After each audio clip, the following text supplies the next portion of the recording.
the success of the Mamdani administration relies on him not being able to do anything that he says he's going to do. You haven't held a real job your entire life. I have a more successful rap career than Zohran Mamdani. Having grown up in the lap of luxury in a country to which his parents immigrated, like he's been given the best of America, and his solution is America sucks and is terrible. So we've got this increasingly democratic socialist of America movement on the left. We also now are seeing a civil war on the right. He's hosted a whole number of people that clearly are pushing a particular worldview. I think that's fair to say. What do you think he's up to with that? And I think that is an easy path to ensuring that you, quote unquote, don't lose people, but I don't think that it's a good path for not losing the country. If you are widely perceived in America as a pro-Nazi party, that actually is not a great electoral approach. The fact that it needs saying. Right, no, but that's where we are. Relax. This is not an ad. If you're not a fan of ads, but love Triggernometry, join the thousands of Triggernometry members who get extended interviews, no ads, early access, and the ability to submit their own questions for upcoming guests. Sign up now at triggerpod.co.uk or click the link in the description of this episode. Ben Shapiro, welcome back to Triggernometry. Thanks for having me, guys. There's not a lot going on right now for us to talk about. It's boring, just super boring. We're sitting here in New York on the day after Zohran Mamdani was elected, so let's start with that. Yeah, the purge is outside. Yeah. It's just chaos in the streets. Well, as you know, both Francis and I have some experience with communism, so it's good to be back. But joking aside, what do you make of the fact that this has happened? I think that there are cycles of history, and people don't remember things that have happened in the past, and so they tend to repeat the same mistakes. I think that we are now in a cycle of politics where perennial dissatisfaction is going to be the mode, meaning that we have an entire political class who are very invested in saying that a thing is the problem, and then saying that they are the solution without actually offering any solutions. And then it turns out the thing they said was a problem is still a problem when they're done. And then people say, well, you didn't solve the problem. I'm going to give the other guy a shot to solve the problem. And I think that you're seeing that particularly with young voters. There's been a lot of talk about this is the most right-wing young and then it'll be like, no, this is the most left-wing young generation. And all that can be true if you're just kind of shifting side to side. And so the fact that everyone's flattering Mamdani by saying, well, he did talk a lot about affordability. And what I keep saying to people is, well, affordability is not like Beetlejuice, where if you just say it over and over, it suddenly arrives. You actually have to pursue policies that are likely to alleviate an affordability problem.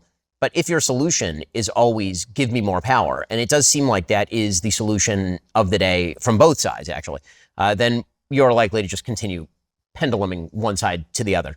Because people don't want to learn the actual lesson, which is if you actually want affordability, then either you have to change policies or change locations. Those are really the only two things. And also, I think more broadly, it's not about affordability. We have trained an entire generation of people to believe that if their lives are not what they want them to be, it's the fault of systems, as opposed to decisions that are in their own control. And politicians absolutely have a stake in selling that. A lot of people in our industry have a stake in selling that. It makes people feel good about themselves and bad about the world. And the reality is, if you want a better life, you should feel better about the world and worse about yourself until you actually, go do the right things. I broadly, generally speaking, as a matter of principle, agree with you. But I mean, I was looking around at property prices, real estate prices in New York. I'm doing pretty well for myself. I feel kind of poor looking at those things. Oh, no, it's unaffordable. And I'm not saying it's not affordable. Right. It absolutely is unaffordable. And if you wanted to make a political difference, what you would do is you would relieve the building regulations. You would make it easier for people to build, not harder. You wouldn't rent control, because if you stop rent controlling, then that creates incentive for people to build. You would allow people to build up further. You would get rid of many of the code regulations that are kind of antiquated. Like there are things you actually could do. And then if you're a young person and you can't afford to live here, then maybe you should not live here. I mean, that is a real thing.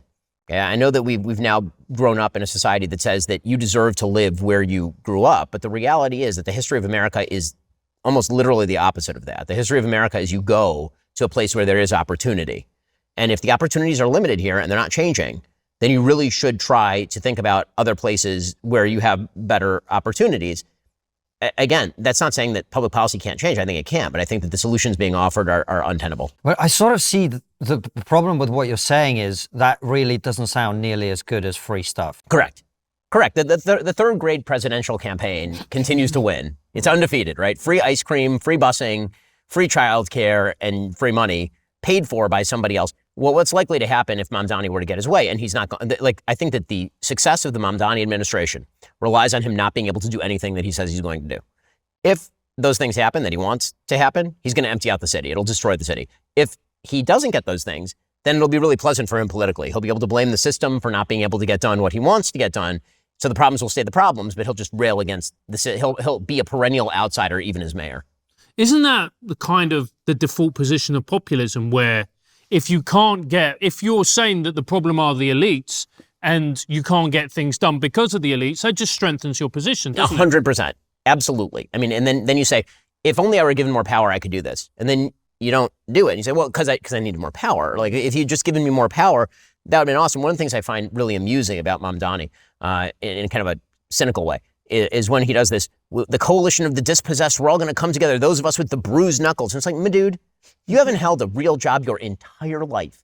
I have a more successful rap career than Zohran Mamdani. And I'm not even joking, that's true. Right? Like, Zohran Mamdani is a failed rapper. He was a person who didn't hold a real job. He got elected to the assembly and ditched half of his votes. And now he's mayor of New York, having grown up in the lap of luxury in a country to which his parents immigrated. Like, he's been given the best of America, and his solution is America sucks and is terrible. And so now I'm going to quote Eugene Debs and Nehru in my inauguration speech, in my victory speech, which is what he did. Which, again, that's a take, but it just underscores one of the sort of fascinating things about revolutionary movements is they're very rarely led by members of the proletariat. They're very often led by, I would say, unsatisfied members of the bourgeoisie who then decide they must be the vanguard of the proletariat.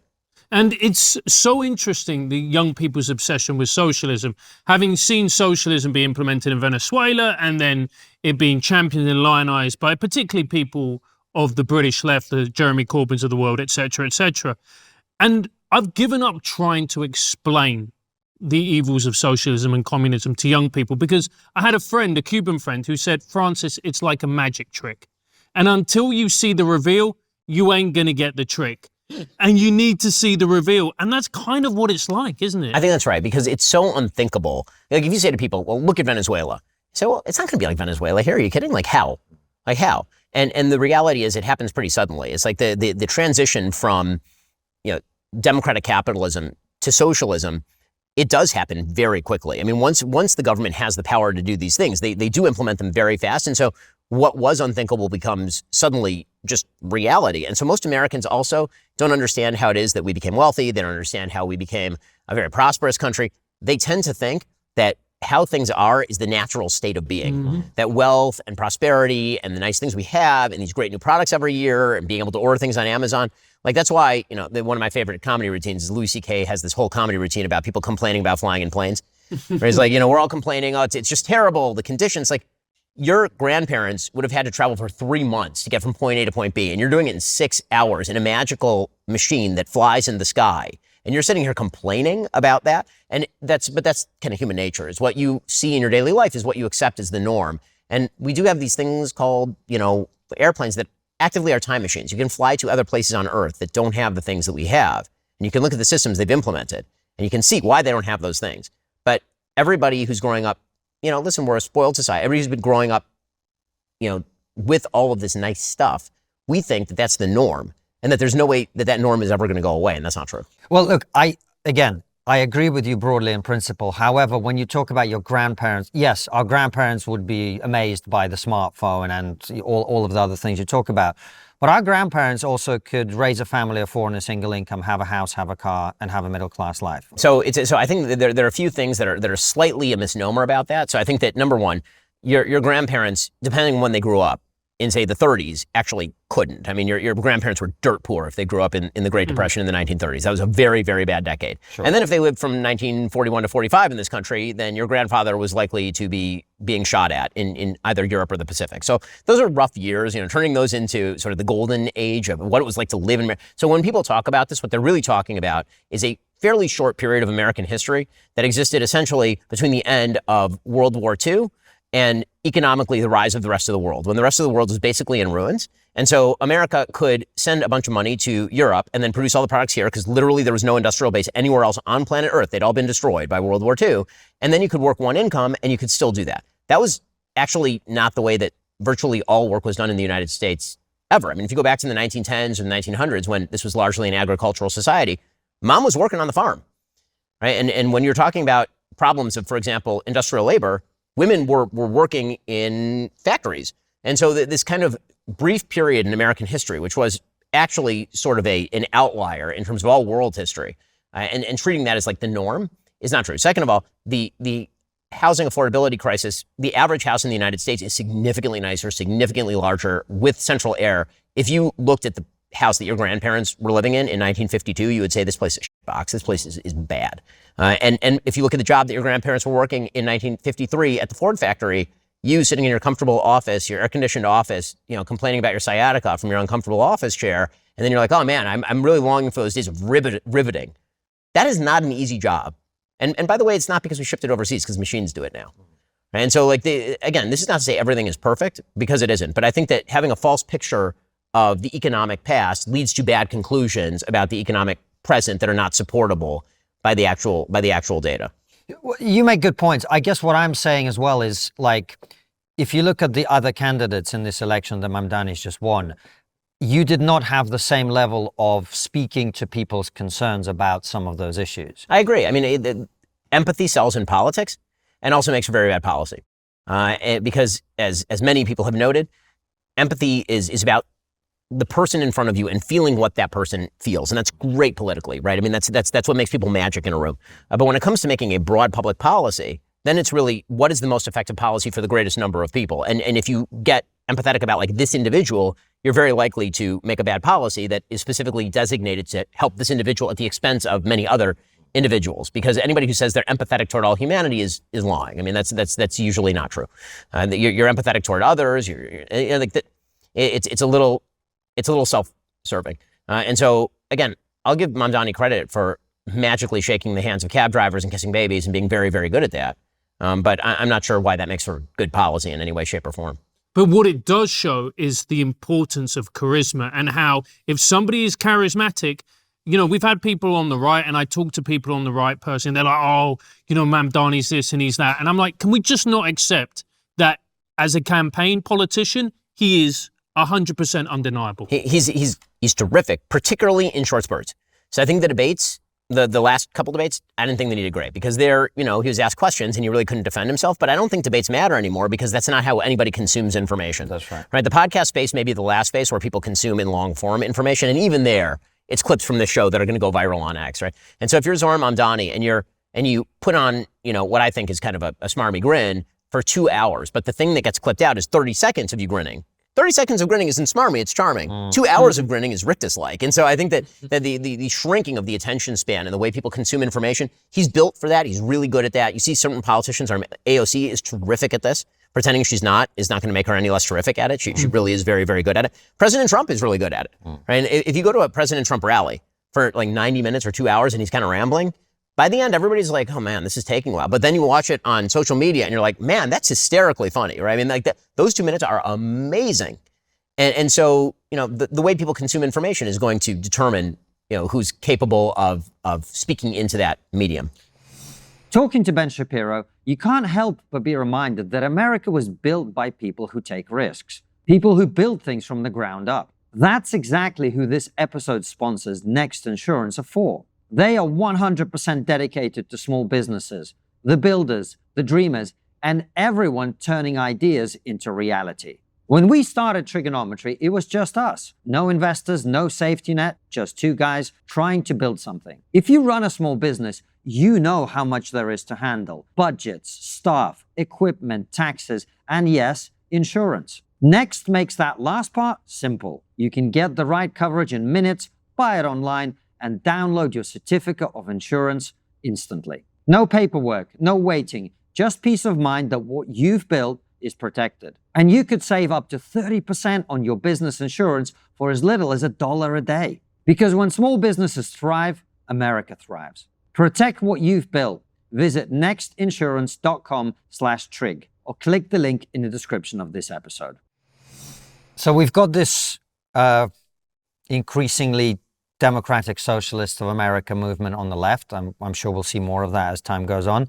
We also now are seeing a civil war on the right, which exploded last week in particular over the fact that Tucker Carlson had this white nationalist called Nick Fuentes on his show, And then there is a big debate now going on, in which you're one of the participants, about whether the right should turn a blind eye to the fact that its fringe is becoming increasingly Nazi-ish, or whether there's a break that needs to be made to prevent what happened on the woke left, or rather because of the woke left on the left, where the extremists took over, wore the skin of the entire thing, and then were punished very severely electorally over a period of time. Give us your perspective on that. Sure. I mean, I've been arguing against this for quite a while. I think that last week was a pretty good sort of indicator that there is a bleed over from a series of terrible ideas into the more mainstream area. The problem is not, of course, that Tucker Carlson, it's a free country. He can interview whomever he damn well pleases. It is not, in fact, cancellation to criticize somebody's interview tactics. And it's not even that he interviewed Fuentes. It's that he proceeded to massage Nick Fuentes. I mean, he treated him with kid gloves. He did not ask him a single difficult question. He did not press him on any of his extraordinary statements about, for example, Tucker's friend Charlie Kirk, or Tucker's friend J.D. Vance, or his wife, or any of that. And he simply brought him on and then proceeded to gloss him. And the fact that was treated in some quarters as sort of normal is, I think, a very serious problem. I think that it's a moral problem because, frankly, I do not think that you ought to be glossing people with terrible views, whether or not they are your friends or whether or not you go fishing together. And as public figures, I think that people have a responsibility to actually say when bad things are happening on your own side. And I also think that, there is an attempt to not only pretend it away, but in some cases embrace it with this sort of no enemies to my right, or our coalition must stand together or we'll lose. And I think that's bad pragmatically. I don't think that's even true. I think that what we've watched here is, everybody's celebrating Zohran Mamdani winning in New York. In New York, okay? Like, this place is 127% Democrat. So, like, it's like when people say, AOC is going to be a national candidate. Maybe she will be, or maybe she won in Brooklyn. And maybe Abigail Spanberger is going to be a better candidate for the Democrats because she ran in Virginia and won. And Virginia seems to be more representative of the body politic, broadly speaking, across America than New York, which is a pretty closed circuit. The idea on the right that if you must gloss Nazis in order to win, if they start to become, if the face of the Republican Party continues to move in a direction that is racialist, that is religiously exclusivist to the extent that it seems to be moving, if that is the way that the Republican Party decides to play it, that is not an electorally sound strategy, just on a pragmatic level. I don't see, like, these are not, the American people do not like the politics of, say, Nick Fuentes. And the attempt to launder his ideas into the public view, which is what I think Tucker has been doing with a wide variety of rather nefarious characters over the course of the last 2 years. I don't think those laundered views are particularly popular with the American people. And so if the right wants to pretend like, moving in that direction is going to win them additional votes, not the number of votes you're going to lose by moving in this particular direction. People might say Tucker Carlson's got the biggest conservative platform in America. Isn't that proof that actually these views are very popular? I mean, they are popular with a certain segment. Are they popular broad scale across America? I mean, I know many ambulatory psychotics who have very large audiences in the online space. I'm not calling Tucker an ambulatory psychotic. I think he's very actually coherent in what he's doing. But I know a lot of people who have a big audience. We should note that every big audience in the media, you're talking about 3-4 million people. The electorate in the United States is generally about 160 million people. And so you can find, it's a big country. You can find a niche for anything. I think one of the mistakes politicians make is they look at X and they say, this is representative of the American body politic. And that is just too online. It's just way too online. I mean, just to take one obvious example, Tucker Carlson was very much opposed to President Trump's strike on the Iranian nuclear facility and said that it was going to break MAGA. That was a 90-10 proposition in the opposite way for President Trump by all polling data among the Republicans. Republicans were very much pro that. And so, but if you'd read Twitter, then you would have gotten precisely the opposite impression. And so I think being too online is one aspect of this for sure. Ben, but we talk about being too online, and I take your point. However, what is undeniable is that the online world bleeds into the real world. Absolutely. Which we saw with wokeism. And partly the reason that wokeism grew so powerful, in my opinion, is a dearth of courage and integrity on the left, where they saw the extremists run rampant and nobody was going to say, stood up and went, hang on, this is nonsense, stop doing that. And now I'm seeing the same thing happen on the right with exceptions like people like yourself. And I'm going, are we not just seeing the mirror image of what happened in 2014, 2015? I mean, I think we are. And it's very, very concerning to me. I mean, I'm encouraged that I think there are a lot of people who have been coming out and saying that this is not appropriate, that this is not something that you can quote unquote side with or unify with. And I think that's good. But I do agree that one of the polarized aspects of American politics is this idea that as long as you're quote unquote on my side, and we don't actually define what on my side means based on, say, principle. We instead define it based on what we supposedly oppose. But even then, we don't necessarily oppose the same things. But we kind of broadly just throw up our hands. They're on my side. They're on my side. And that dynamic leads to polarized sides where, I mean, the future of this, if the more radical wings were to win on the right and the more radical wing continues to win on the left, you end up with an electoral future that looks essentially red versus brown, right? And that's not an electoral future, I think, that's good for any American, especially because the vast majority of Americans are neither of those things and don't like either of those things. And look, we can dress it up, oh, they're on my side, but let's talk about what it really is. It's about you not wanting to be ostracized by your own team. It's about you not wanting to lose viewers, followers, influence. So you take the path that is easy for you, but ultimately destructive, not only for the conservative movement, but America as a whole. I mean, I think that is right. I do. And I think that is an easy path to ensuring that you, quote unquote, don't lose people. But I don't think that it's a good path for not losing the country. And I think that if you lose your soul, then you end up losing the country. Again, the things that I've fought for, let's put it this way. I've been doing this for a very long time. I started writing a syndicated column when I was 17 years old. I don't know that there's anybody who's been following me for any period of time who's ever said, whatever happened to the views of that Ben Shapiro? He's really morphed. He's really changed. Well, what happened? Like, I don't get that question ever. But I don't think you could say the same about Tucker. I mean, I think that's one of the most common questions about Tucker. It's like, what changed? What happened? And so I think, that's a relevant question. And pretending that people haven't morphed or that shouldn't have any impact on the public discourse, of course it does. The things that, that's literally our job, is to talk about these issues. And if you talk about the issues in a different way, it seems to me that earns a different response. One of the people that seems to disagree with, I don't know if this is exactly true, but seems to be based on what I'm reading, is Matt Walsh, who of course is your colleague at the Daily Wire. How are you going to negotiate that situation? I mean, listen, at the Daily Wire, we have a wide variety of views on a wide variety of subjects. Matt is free to have his opinion. I think he's wrong. I'm sure he thinks I'm wrong. And that is what it is. I also noticed that Matt is not glossing Nick Fuentes. No, he's not. And this is what I was going to ask you about as well. Where does this idea come from? Because, look, I completely agree with you. Anyone is entitled to have anyone on the show that they want. We've invited Nick Fuentes on the show. We would treat him very differently, I think, than Tucker would. We would have a conversation with him and push on some of the things that he's said. We haven't heard anything back.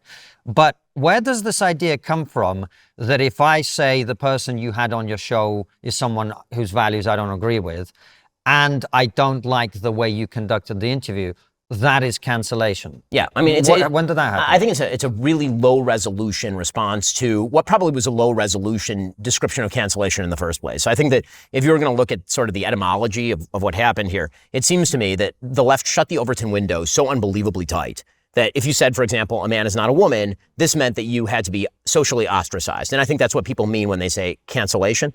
The free speech concerns typically are about being banned from platforms. Cancellation is the idea of social ostracism, that you must be invited to the party.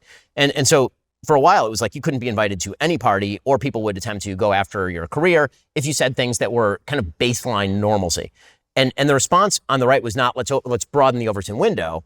It was, let's eviscerate the Overton window. Now, almost a morally relativistic response. All views are now to be treated as perfectly equivalent. And if you act with scorn at any view, then that must be a form of cancellation. That must be a form of social ostracization that is unjustifiable.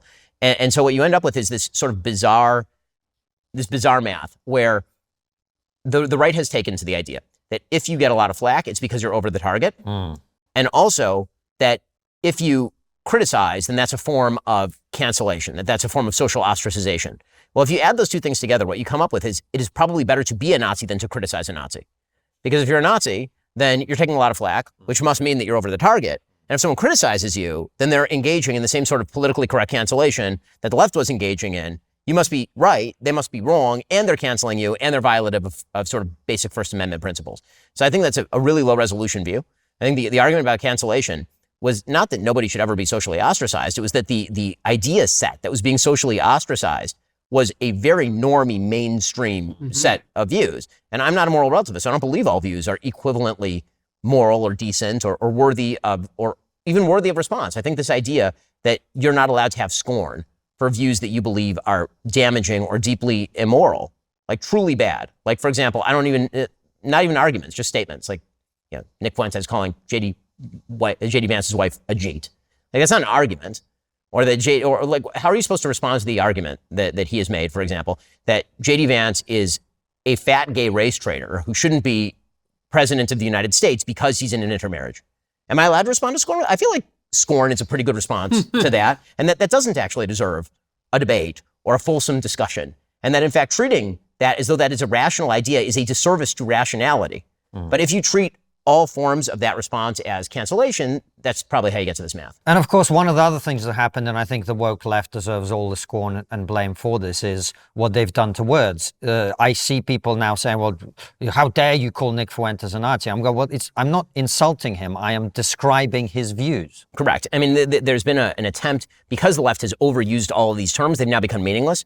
And that means that when you do that, in the rhetorical space, you actually end up destroying the systemic immunity that people have to bad things. Exactly. So if you call everything racist, then the response typically is, okay, nothing's racist. But that's not true. We know that some things are actually racist. If you say that black people are innately inferior, that's racist, right? That's a racist statement.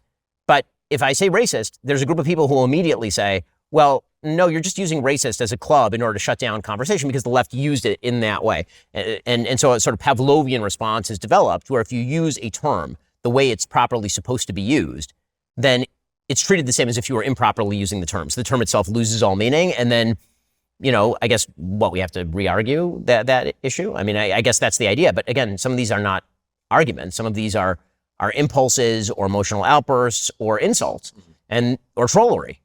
And so that's not an honest conversation. That's not a discussion. Did you know that the biggest threat to your retirement is not something that's talked about often?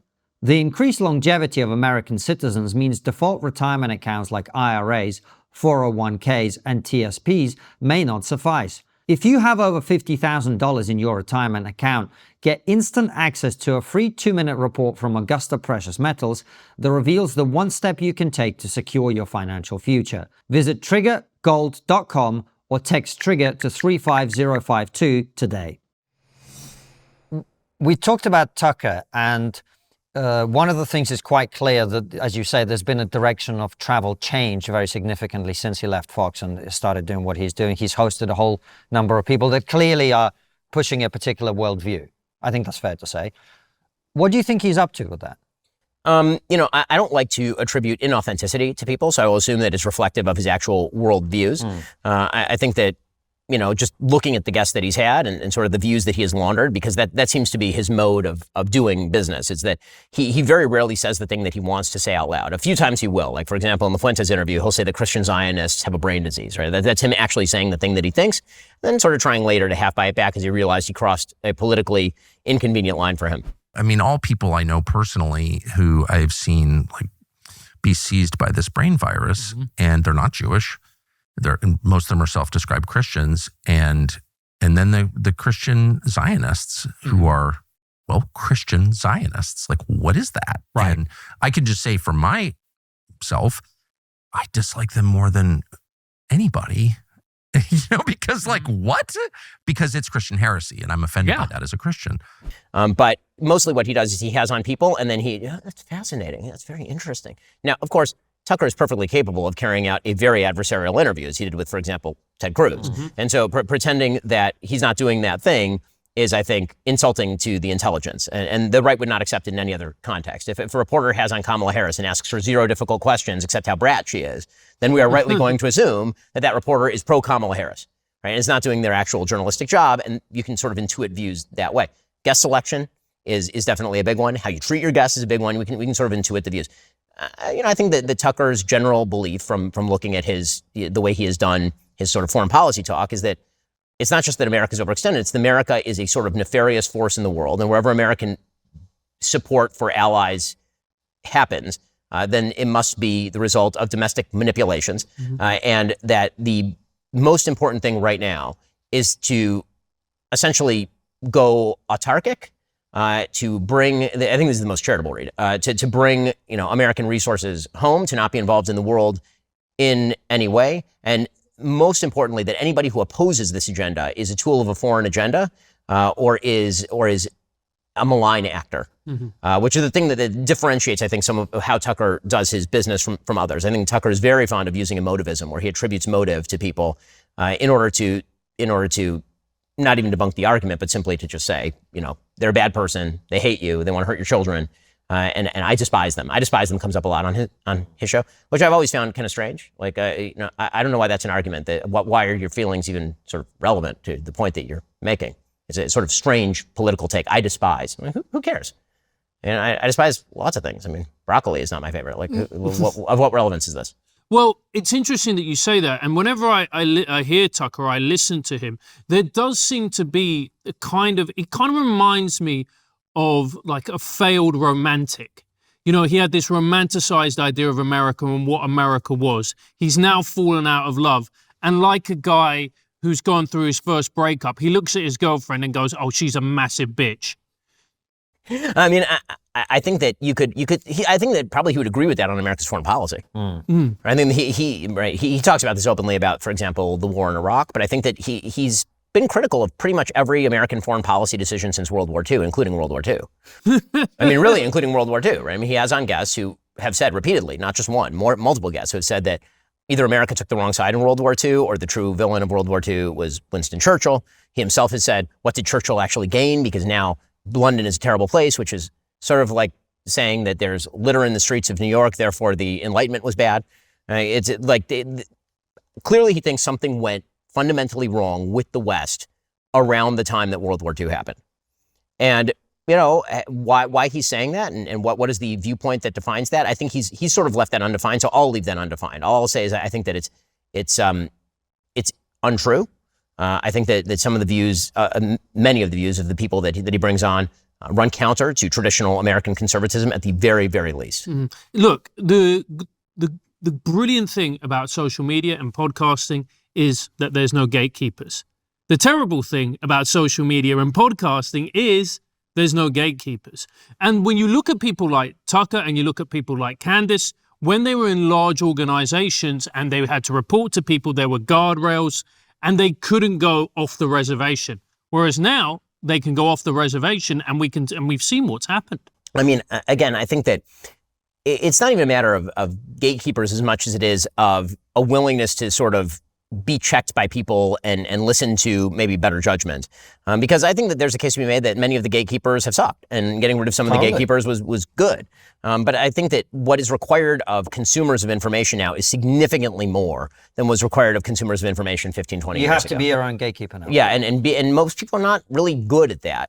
It's not even a matter of qualification, it's just they're not very good at it. Because again, you're consuming information like a fire hose, and it's coming at you on social media from an algorithm that I think is quite perverse in places like X or on Reddit or wherever you are, TikTok. And so unless you are a very informed person to begin with, it's very difficult to know what sources to trust.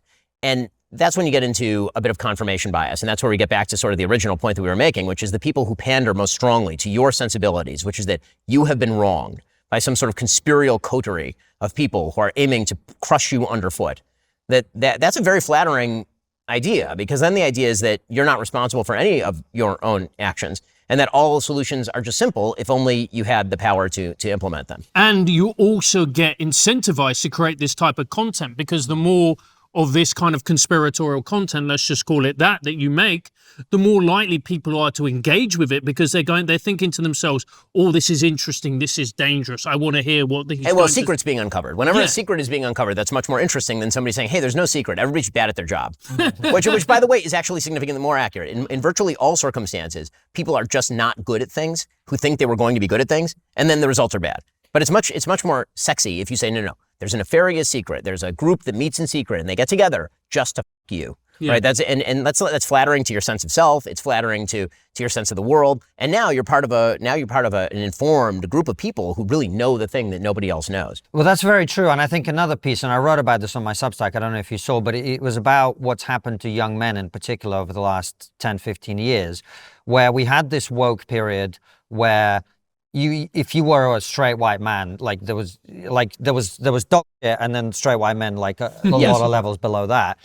And particularly for a generation who neither created a system where men may have had some advantage or white people may have had some advantage, nor benefited from that. If you were a 15-year-old Zoomer, you were being told the future's female, all men are trash, etc., while actually your life outcomes and the education system, which was overwhelmingly not favorable to people like you that you were going through, you can kind of see why they're angry and resentful. I mean, I totally agree why they're angry and resentful. And this, again, gets back to a point. Diagnosis is easy. Prognosis and cure is hard. Yeah. And so I totally agree that the sort of wokeism of the past 20 years has created, for example, the Fuentes movement. I mean, I talked about that openly on the show on Monday and in the piece that I wrote for the Wall Street Journal, is that basically this sort of woke left idea that white Christian men in particular were the scourge of the earth and thus had to be extirpated from public life, or at least disadvantaged in public life by the sort of Ibram X. Kendi.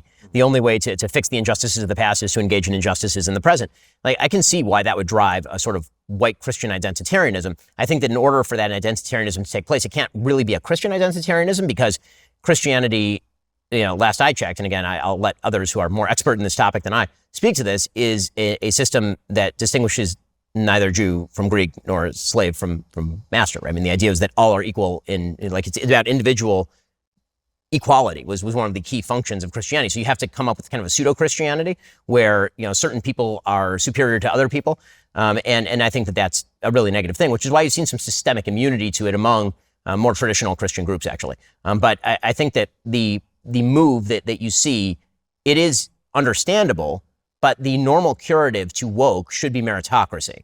And that's a hard argument to make these days. Right? I mean, again, because meritocracy has an inherent suggestion, which is if you don't succeed, maybe it's at least partially or largely your fault. And that's a very hard sell to people. That's a very hard sell. Do you think maybe, I don't know if I believe this, I'm doing a Tucker here, but Yeah. do you think that this might actually be quite a healthy thing for the right, actually, in that you had a kind of anti-woke coalition that included a lot of people that maybe didn't really know what it was for. And what's being negotiated now is, what does it mean to be on the right? What does it mean particularly to be a conservative? And what are the principles that you guys actually stand for? And which are the principles that can't be included in that coalition? Yeah, I mean, I think that the conversation has been ongoing as long as I've been alive, right? I mean, these are battles that were had between traditional conservatives or neocons and realists and isolationists. I mean, these are ongoing battles all the time. But I think that what is fascinating about the current moment is that typically, movements tend to follow leaders. If there's a conservative movement, it turned into a Trump movement. President Trump is non-ideological. President Trump contains multitudes. He has sort of instincts and impulses in many cases rather than a thoroughgoing ideology. And so roiling under the surface of the Trump presidency has been a lot of these divisions for a while. And, I think that there are a lot of people who are planning for the post-Trump era, and they're trying to make moves right now in order to sort of consolidate their viewpoints in the post-Trump era. So I think some of this is absolutely natural. But, I think that if we're going to have these conversations, we ought to be at least honest about what it is that we believe. When we launched our first bit of TRIGGERnometry merch, we learned very quickly how important 5-star reviews are. We found out the hard way how shipping is so often just as important as a product itself. And if you've ever tried to manage shipping yourself, you know how messy it gets. That's why smart businesses use ShipStation. ShipStation brings all your orders from Amazon, eBay, Etsy, Shopify, or your own site into one easy dashboard. You can compare over 200 carriers, print labels in bulk, and save up to 90% on shipping rates. ShipStation helps you avoid errors, ship faster, and actually earn those 5-star reviews. It's why 98% of businesses that try ShipStation stay for life, and some grow up to 40 times faster. Delight your customers and get rave reviews with cheaper, faster, and better shipping. Upgrade to ShipStation today to get a 60-day free trial at ShipStation.com and use code TRIGGER. There's no credit card or contract required, and you can cancel anytime. That's ShipStation.com, code TRIGGER. And one of the things that I think that we're not really addressing at the moment, which I find very interesting, is the use of humor. Now, one of the things that the wokeism did is they clamped down on humor. Any type of humor that wasn't broadly in their worldview was seen as oppressive, racist, patriarchal. Pick the term, and you were probably accurate. But what people like Fuentes and other people have done so well, in my opinion, is they've tapped into that. For sure. Where people felt like you couldn't laugh at this joke or that joke. And Fuentes has just opened the door and gone, you know what? Let's say the retard word as many times as we want and whatever else it may be, and it's going to be a free-for-all. And when you've been constrained for that long, that feels really invigorating. Well, I do think that there's a transgressive side of the conservative movement right now that's really just enjoying, like flexing in the new freedom of the Trump era. I think that's for sure true. The danger, I think, is that, Chesterton, I think, was talked about the idea that actual authentic belief systems can be destroyed with an ounce of cynicism, and basically trollery is a form of cynicism very often. And so, funny is funny, but it is also true that funny doesn't build things. Funny tends to destroy things. Funny does not tend to build things. And I think that the impulse toward humor it can be awesome. We all love to laugh. We all like a good joke. And there are many different types of jokes, right? I mean, there's jokes that poke fun at human frailty, and then there are jokes that are designed to legitimately tear other people down and harm them. And they're not all quite the same. But I think that one thing that's happened is that terrible views very often are shielded with this sort of like, well, am I joking? Am I trolling? Am I not really trolling? And the answer is, if the outcome is the same, then I'm not sure why I'm supposed to pretend that it's okay just because you're joking when you sometimes say it and sometimes don't.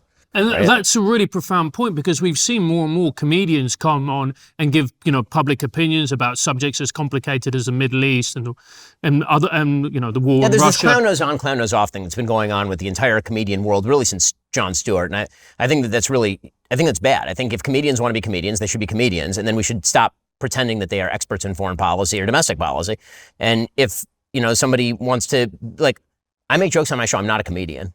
And so you should take seriously the views that I express as my own views. My problem is when I can't tell what is your view and what isn't, and when you hide behind the humor to say, it's not really my view, it's just humor, and then when you're caught, the clown nose goes back on.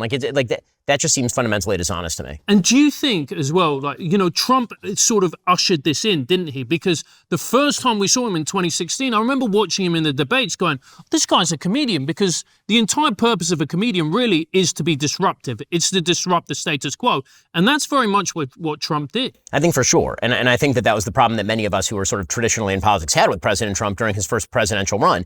And then he got to be president, and, you got to see what he did when he was actually president. And so what I used to say during his first term is, well, now that he's president, I can judge him based on the thing that he's doing, not just the thing that he's saying. And I think most Americans came to that conclusion, right? So now, at the beginning of his presidency, do you remember how every evening news broadcast started with a Trump tweet? Every single one. It's like, he tweeted this today, and I just can't believe he tweeted this today. And within about 6 months, everybody's like, okay, so he tweeted a thing, like, cool. And now we don't even pay attention when he tweets a thing, right? And in fact, he has to have a sign off, thank you for your attention to this matter, so we know that he's not trolling, right? But I think that's because we got to see him in practice. The problem is with people who, are in the business of viewpoint, you don't actually get to see what their practice looks like. All you have is the rhetoric. So now I'm supposed to judge whether when, Nick Fuentes says Team Hitler, does he actually like Hitler, or is he just joking about liking Hitler? And what is the practical difference between joking about liking Hitler over and over and over, and also espousing Hitlerian beliefs, and actually just liking Hitler? And at what point does the onus, why is the onus on the viewer as opposed to on him to clarify what it is that he thinks? Well, speaking of judging people on what they're doing, how do you feel about President Trump's term so far? I think it's a mixed bag. I mean, he's done a lot of things that I think are great.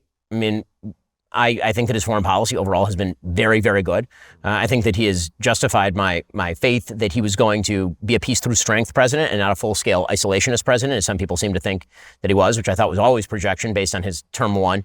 I think that, when it comes to domestic policy, obviously closing the border is a massive accomplishment, and he did it essentially the first day, thus falsifying all of the talk about how you need a new piece of legislation in order to do that. I've been very critical of the tariffs. I think the tariffs are uncalibrated and poor economic policy that are not truly designed to achieve the effect that either he wants or that he is seeking. I think that we can go down the list of issues. Overall, I think he's a very effective president in a way that I think many people didn't think that he could be. He's moving very quickly. He's doing many, many things. Whether you like him or you hate him, there's no question that he has been a transformative figure in American politics. And so on an effectiveness level, he's extremely effective. On a policy level, I would say I agree with probably 75% of what he's doing. And there's 25% I don't agree with. And then there's stuff that I just don't think that he was ever going to do. Whenever people, like, he should rhetorically unify the country. Where have you been for 10 years? I mean, come on. Or he should really be more statesman-like. Like, okay, these are now old debates, and they're in the past. Do you have any concerns around, I mean, we had Sam Harris on the show recently. That episode hasn't gone out yet, but it will. He talked a lot about the way some of the ICE operations have been conducted, people showing up in mass, not identifying themselves, arresting U.S. citizens, etc. Did you have any concerns about that? I mean, I think that we'd have to look at each individual case, and I'm sure I could find cases where I would have concerns. I think that overall, the detention of criminally illegal immigrants, which seems to be largely the people who are being targeted, is a very good thing. I think that you could certainly find cases, I'm sure, where ICE acted badly or where they didn't provide properly for the rights of the people who they are taking into custody, or they got it wrong and arrested somebody who's a citizen when they meant to arrest an illegal immigrant non-citizen, for example. And very briefly, because we're running out of time, you have another media engagement you have to run to. We haven't talked about Israel, despite the fact that you're accused of only talking about Israel. Yes, always. Yeah.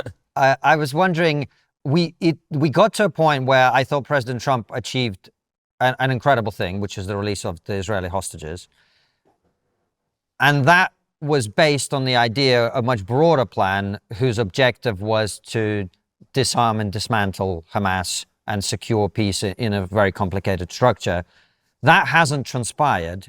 Are you optimistic that there will be some kind of long-term solution to the Middle East, or is it just going to run for another 70 years? Well, I mean, I think that conflicts between radical Islamists and others in the Middle East is likely to continue for, the rest of human history. But if you're talking about like the explicit what happened in Gaza issue, I think that the triumph was stage one.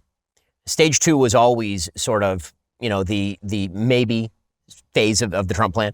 The reality is that what has happened with the freeing of those hostages, it means that now, Israel is not on tenterhooks, obviously, about living people being held in tunnels. And beyond that, there's sort of a yellow line that's essentially been established in the Gaza Strip that's currently being administered by the IDF, and that eventually is supposed to be transferred over to the control of some sort of international security force. Presumably, there will be vast humanitarian aid in that area. Rebuilding funds are going in. I know people who are actually actively working on construction in that area right now to build housing and all the rest, and maybe turn that into like an actual decent place to live. As far as the area that's sort of the interior of the Gaza Strip that is currently essentially a war between Hamas and a wide variety of sort of clans. The thing that's kind of ridiculous about this whole war is that the yelling at the IDF about human rights violations, and it's only the IDF is terrible. It's just awful. Well, I noticed that the minute that the IDF pulled out of those areas, Hamas just started pulling people out of their houses and shooting them in the head, and everybody went completely silent about all of that. And now they're saying, well, we certainly can't allow the IDF to go back in there. We have to have an international security force. Well, cool. I mean, I think that the Israelis would love nothing better than for the UAE and the Saudis and the Indonesians to put a security force in there. The question is why precisely those countries would want to do that. Well, they wouldn't, because they'd all be killed. Right. Well, exactly. Not all, but they would end up in the same position as IDF. That's right. Fighting And so a war. I think that one of the things that's been exposed by the sort of deal at the end of the war is the harsh reality of the Middle East, which is if there is no police force in areas that are governed by terrorists, then terrorists tend to govern those areas. And this bizarre idea that if you just pull out magically, things are going to spring up and replace them. We'll see whether that happens or not. But certainly the Middle East is in a significantly better situation and position than it was before President Trump's late stage intervention in the Gaza war. Have you been surprised, Ben, by the events and what's happened in the UK surrounding the pro-Palestine demonstrations and the just general anti-Semitism, let's be honest? I wish I could say that I was surprised. I feel like that's been a long time in exploding. The Islamic population, particularly in areas like London or Manchester, where you have very high levels of Islamic immigration, the history of Europe tends to show that when you have very high levels of Islamic immigration in particular areas, those areas tend to become more lawless, more violent, more anti-Semitic. And that's true across Europe. It's not just true in Britain. It is true in France. It is true in the Netherlands. It's true legitimately everywhere. And the one area where apparently it's safe to be Jewish is Hungary, where they decided that they weren't going to allow mass Islamic immigration into the country and are currently paying, I believe, €1 million a day in fines to the EU in order to maintain their current border status. So, no, I'm not surprised by that at all. I continue to be, I would say bemused at best by the fellow traveling of the left with this. this sort of red-green alliance that has happened, in which it's like, well, we're all on the same side because we oppose the system together. And well, that may be a convenient coalition for the moment, but I promise you that at the end of this road, there's going to be some pretty significant disagreement. Absolutely. Ben, it's always a pleasure to talk to you. Final question is always the same. What's the one thing we're not talking about that we really should be? I think we actually talked about it. I think that the generalized lack of political voices speaking to the vast opportunity available to young people in America and in the West, and their capacity to actually get ahead if they make good decisions, that lack is being direly felt, and it's having its ramifications across all of politics, foreign and international. Well, there was one person who did do that very effectively, and he was taken from us. Do you see somebody else stepping up? Because I guess Charlie was the person who was holding this whole groyping thing at bay in many ways. And a new person needs to emerge for that role, surely. I mean, I think a lot of people need to emerge for that role. I think one of the big mistakes is thinking that any one person can replace any one person, but it's going to require a lot of voices to push back what I think are evil and nefarious views. Ben, thank you very much. Thanks so much, guys. Head on over to triggerpod.co.uk where you'll see this. I worry that activists have been successful in disguising their anti-Jewish sentiments behind a critique of Zionism. Where should we draw the line between criticism of Israel's policies and anti-Semitism?